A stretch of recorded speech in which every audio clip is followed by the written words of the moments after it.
How big a blow is it to you to hear that this is being funded by the aid budget? Well, it's a huge blow. Good morning. Thank you for having me. It's a huge blow for millions of people around the world.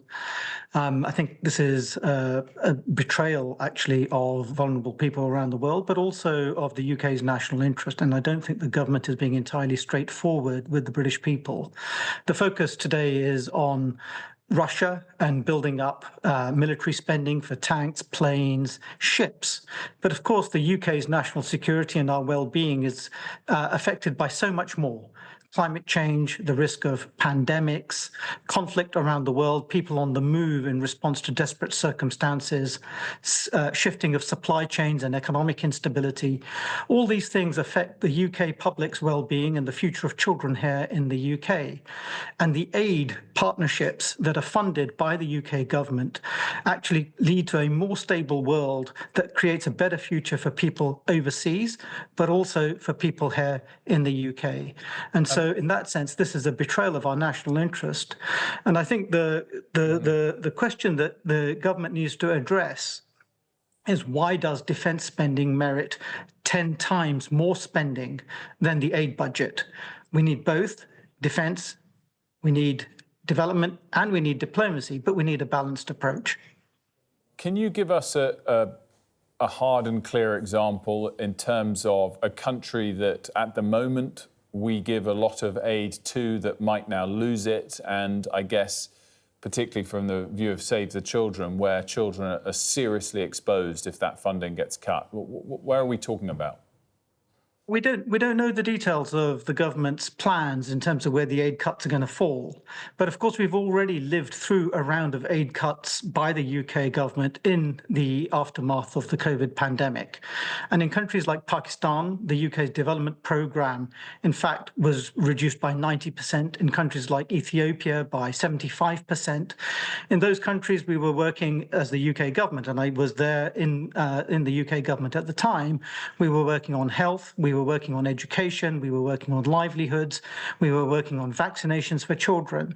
All of those services had to be pulled back.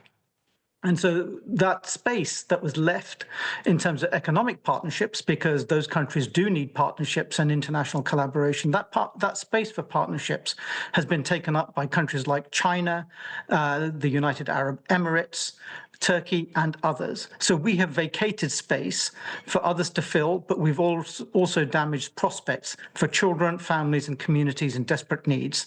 And this round of aid cuts that will follow this announcement, £6 billion worth over the coming years, will inevitably damage humanitarian aid, economic aid. It'll have impact on vaccination. We don't know the details, but it will have real-world consequences for real people.